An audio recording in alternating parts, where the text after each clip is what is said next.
Hello friends, ધમુસ kitchen and વ્લોગમાં તમારું સ્વાગત છે. શું તમે ઢોકળા ખાવાના શોખીન છો? તો આજનો વિડીયો તમારા માટે જ છે, કેમ કે આજે હું તમારી સાથે સાવ અલગ અને એકદમ યુનિક રીતે બનાવેલા ઢોકળાની રેસિપી શેર કરું છું, જે ઇન્સ્ટન્ટ જ્યારે પણ મન થાય ત્યારે માત્ર 10 મિનિટમાં બનીને તૈયાર થઈ જાય છે. એકદમ ટેસ્ટી અને ખૂબ જ હેલ્ધી.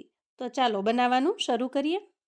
તો સૌથી પહેલાં અહીંયા 1 વાટકી જેટલો હું રવો લઉં છું. તો રવો અહીંયા તમે જાડો કે ઝીણો કોઈ પણ લઈ શકો છો. અને 1 કપ રવાની સામે અડધી વાટકી જેટલો અહીંયા આપણે બેસન લેશું. ચણાનો લોટ અથવા તો બેસન જે હોય તે ચાલે. અને હવે આપણે એમાં 2 ચમચી જેટલું ખાટું દહીં છે એડ કરીશું. તો અહીંયા દહીં ખાટું હશે તો રેસીપી બહુ જ મસ્ત બનશે. અને દહીંની જગ્યાએ તમે છાશ પણ નાખી શકો છો. તો તમારે અડધી વાટકી જેટલી છાશ ઉમેરવી. હવે અહીંયા સ્વાદ પ્રમાણે મીઠું એડ કરીશું અને સારી રીતે મિક્સ કરી લેશું. તો અહીંયા સૌથી પહેલાં તો દહીં અથવા તો છાશ નાખીને આપણે મિક્સ કરી લેવાનું છે. અને પછી આપણે એમાં પાણી એડ કરીશું, જેથી કરીને જરૂરિયાત મુજબનું પાણી આપણે અંદર નાખી શકીએ. તો અહીંયા આપણે જેમ જરૂર પડે એમ પાણી ઉમેરતા જશું. તો અહીંયા તમે જુઓ, બેટરની કન્સિસ્ટન્સી આપણે આવી રાખવાની છે, કેમ કે આના અંદર રવો નાખ્યો છે તો થોડી વાર રેસ્ટ થવા દેશું તો રવો ફૂલી જશે. હવે આપણે આ બેટરને 10 મિનિટ માટે ઢાંકી અને રેસ્ટ થવા દઈએ અને ત્યાં સુધીમાં આપણે આગળની તૈયારી કરીએ. તો અહીંયા જુઓ, ઢગલાબંધ વેજીટેબલ્સ લઈ લીધા છે. તો આજે આપણે ઢોકળા એકદમ હેલ્ધી બનાવવાના છીએ અને હેલ્ધીની સાથે સાથે ટેસ્ટી પણ ખૂબ જ બનશે. તો આપણે જરૂરિયાત મુજબ વેજીટેબલ્સ આમાંથી કટ કરી લઈએ. તો અહીં જુઓ, થોડું અમથું કોબી લીધું છે અને એને આપણે એકદમ ઝીણું ઝીણું સમારી લેવાનું છે. અને આ ફુલાવર, દૂધી, બટેટું છે અને એને હું આવી ઝીણી ખમણીથી ખમણી લઉં છું. હવે આ લીલી ડુંગળીના આપણે ખાલી પાન જ લેવાના છે. તો અહીંયા પાનને મેં ધોઈને લઈ લીધા છે. તો બધા જ શાકભાજીને આપણે એક વખત પહેલાં ધોઈ લેવાના છે, પછી કટ કરીશું. હવે આ પાનને આપણે એકદમ ઝીણા ઝીણા ચોપ કરી લેશું અને ટમેટાને પણ આપણે ઝીણું ઝીણું કટ કરી લઈએ. તો 10 મિનિટ પછી આપણે બેટરને ચેક કરીએ. તો અહીંયા તમે જુઓ, બેટર એકદમ થીક થઈ ગયું છે, એટલે કે જે અંદર રવો હતો એણે બધું જ પાણી શોષી લીધું છે. તો અહીંયા પહેલાં આપણે બધા વેજીટેબલ્સ એડ કરી દઈએ અને પછી બેટરને સેટ કરીએ. તો સૌથી પહેલાં મેં અહીંયા ઝીણા સમારેલા ડુંગળીના પાન લીધા છે, એને એડ કરી દઈએ. ફ્લાવરને થોડું ખમણી લીધું છે, એને એડ કરી દઈએ. થોડી કોબી ઝીણી સમારેલી, નાનું એવું એક બટેટું ઝીણું ખમણેલું, દૂધીને અહીંયા ખમણી લીધી છે, એક નાનું ટમેટું અને એકદમ ઝીણું સમારેલું છે, એને ઉમેરીએ. લીલા વટાણા, તમારી પાસે જે બીન્સ અવેલેબલ હોય એ તમે એડ કરી શકો છો. લીલું મરચું નાનું એવું ઝીણું સમારીને ટેસ્ટ માટે નાખ્યું છે, તીખાશ માટે. અને ઝીણી સમારેલી કોથમીર. બધી જ વસ્તુને આપણે મિક્સ કરી દઈએ.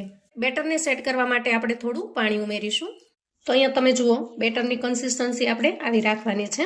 હવે અહીંયા જુઓ, એક વઘારિયાની અંદર મેં 2 ચમચી જેટલું તેલ ગરમ કરી લીધું છે અને એમાં એડ કરીશું આપણે રાઈ, થોડું જીરું એડ કરીશું, થોડી અડદની દાળ અને ઝીણા સમારેલા મીઠા લીમડાના પાન એડ કરીશું.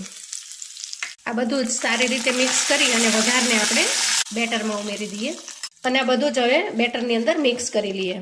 તો આ રીતે બનાવવાથી ઢોકળા એકદમ ટેસ્ટી બનીને તૈયાર થશે. તો રવો અને બેસનની અંદર જ્યારે ગરમ કરેલું તેલ નાખીએ ત્યારે ટેસ્ટ એકદમ નિખરીને આવે છે. તો અહીંયા આપણું બેટર રેડી થઈ ગયું છે. તો થોડી વાર માટે ઢાંકીને સાઈડ પર મૂકી દઈએ. હવે આપણે કોઈ આવી કડાઈ લેશું અને એમાં 1 થી 1.5 ગ્લાસ જેટલું પાણી ઉમેરીશું. વચ્ચે સ્ટેન્ડ બનાવવા માટે એક કાંઠો મૂકીશું અને એના ઉપર આપણે આવી કોઈ થાળી અથવા ડીશને સેટ કરીશું, જેથી કરીને બેટર છે એને આપણે આમાં નાખી શકીએ. હવે થાળી કે ડીશ જે લઈએ એને આપણે તેલથી સારી રીતે ગ્રીસ કરી લઈએ. હવે આપણે આ કઢાઈને ગેસ પર મૂકીશું અને પાણી ગરમ થવા દેશું.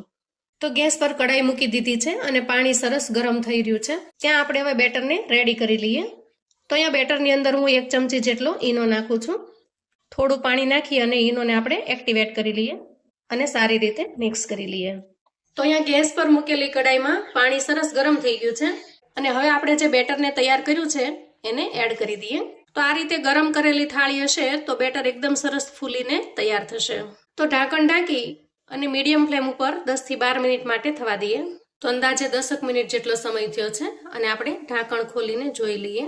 અરે વાહ, ખૂબ સરસ મજાના ઢોકળા ફૂલી ગયા છે. ચાકુની મદદથી ચેક કરી લઈએ. સરસ તૈયાર થઈ ગયા છે. હવે અહીંયા ગેસને આપણે બંધ કરી દઈશું અને ડીશને બહાર કાઢી અને ઠરવા દઈશું. તો જુઓ, એકદમ સ્પોન્જી બનીને તૈયાર થયા છે. હવે આપણે કટ કરી લઈએ.